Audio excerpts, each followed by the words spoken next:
Hello, j'espère que vous allez bien. Aujourd'hui, on va parler de veste de running parce que ça fait maintenant 3 mois, je crois, que j'utilise. Et je me suis dit que ça serait cool de faire un petit retour, de vous donner mon avis sur ce que ça vaut, etc. Est-ce que c'est bien, est-ce que ça vaut le coup d'en acheter un ou pas. Donc voilà, c'est parti. Du coup, moi j'ai acheté un Salomon. J'avais essayé les Decathlon parce que je suis vraiment team Decathlon, j'aime pas spécialement acheter de la marque.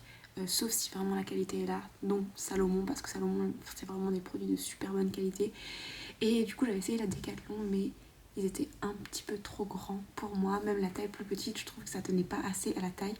Donc du coup je suis allée à Salomon j'avais essayé le Skin 4 qui est en fait, contrairement à celui-ci, il n'y a pas la poche comme ça qui est derrière. Et du coup, j'en avais plus qu'un modèle quand j'y suis allée. Et en fait, quand j'y suis retournée une semaine après, il était plus. Donc, du coup, j'ai pris celui-ci, donc c'est le Skin 12. Le Skin 4 coûtait 99 €. Celui-ci en valait 100 €. Celui-ci. La seule chose qui m'a convaincue de prendre celui-ci, c'est pas du tout pour le running, c'est plus pour la rando parce que, en fait, puisqu'il y a une grosse poche derrière, je peux le prendre facilement sur la randonnée pendant une journée. Je peux me mettre à manger ou une veste supplémentaire. Donc voilà, mais franchement le Skin 14, si vous courez juste normalement, ça sert à rien de prendre celui-ci. Par contre, je pense que les classiques de chez Decathlon ou comme le Skin 4 de chez Salomon suffisent largement. Il y a dans tous des petites poches devant. Dans celui-ci, il y a aussi des poches pour glisser des bouteilles. Pour glisser des bouteilles comme celle-ci, d'ailleurs, si vous achetez dans le magasin Salomon, il y a 2 gourdes comme ça de 50 centilitres qui sont offertes avec. Donc c'est plutôt pratique, ça fait 1 litre d'eau. En général, moi j'en prends qu'une seule. Ce que j'aime bien dans ce sac-là, c'est que du coup, je peux mettre les 2 bouteilles ici. Et là, il y a 2 pochettes avant là, et il y a des pochettes qui se ferment comme ça. Donc là, en général, je mets mon téléphone, je peux mettre mes clés. Et à l'arrière, dans les classiques, dans les plus petits, il y en a aussi. En général, il y a juste une petite poche derrière pour, par exemple, mettre une veste s'il pleut. Là, il est vraiment complet. Il en vaut pas vraiment le coup juste pour la ville. Heureusement, je l'utilise pas que pour la ville et je veux l'utiliser aussi pour faire de la rando. Mais voilà, avant, à la base, j'avais du coup une ceinture comme ça que je mettais autour de la taille. Et il y a des trucs pour glisser à l'intérieur. Donc là, en gros. Et il y a un truc à l'intérieur aussi, là, pour accrocher une clé. En vrai, ça suffit largement si c'est juste pour mettre un téléphone et des clés. Par contre, ce que je trouve vraiment bien avec le sac, c'est qu'on peut mettre plus de choses. On peut mettre plus de choses si, je sais pas, vous avez des grosses paires de clés ou vous voulez promener avec vos écouteurs et que vous voulez aussi ranger la boîte, par exemple. Ou aussi pour simplement pour transporter de l'eau, puisque c'est le but principal des sacs d'hydratation.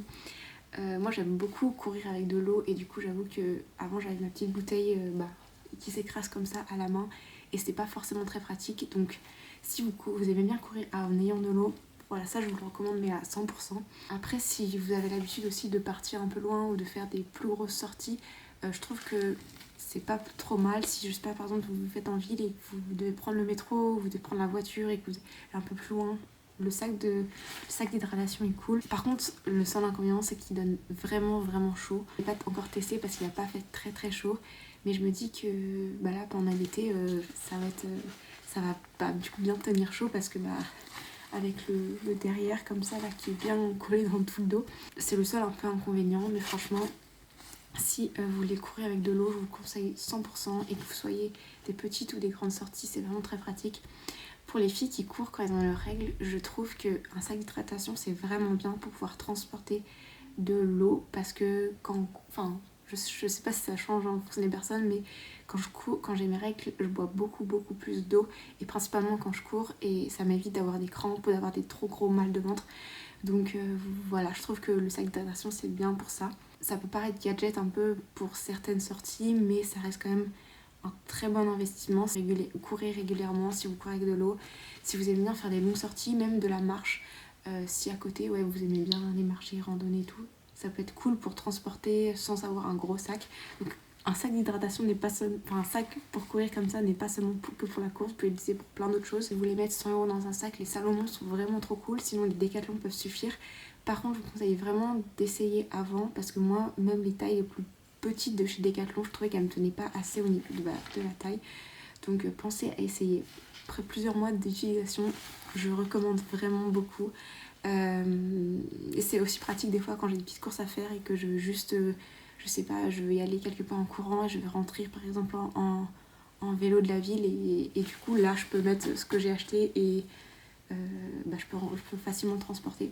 En tout cas, le Salomon, je le conseille à 100%. Il est super bien, il tient super bien. La matière est vraiment incroyable, il est de super bonne qualité. C'est vrai qu'il est un petit peu plus cher que les Decathlon, mais je trouve personnellement qu'il en vaut le coup. Même si vous faites 3-4 km, vous pouvez en acheter un, vous pouvez l'utiliser. Franchement, il n'y a pas de distance minimum pour pouvoir ou un certain niveau de course pour en avoir un. Tout le monde peut avoir ça. Je sais que je vois pas mal de vidéos en ce moment sur ça où les gens disent les sacs comme ça c'est que pour les gens qui font 10 km. Franchement pas du tout. Si vous sentez le besoin d'en avoir un, si vous sentez le besoin de boire quand vous courez, achetez-en un. Et c'est même important de boire et de s'hydrater et même de manger, d'avoir une petite pâte de fruits, un truc comme ça sur vous si un jour vous faites une hypoglycémie. Donc voilà, moi le sac de running, franchement je recommande. C'est super pratique et surtout là particulièrement en été quand il va faire chaud.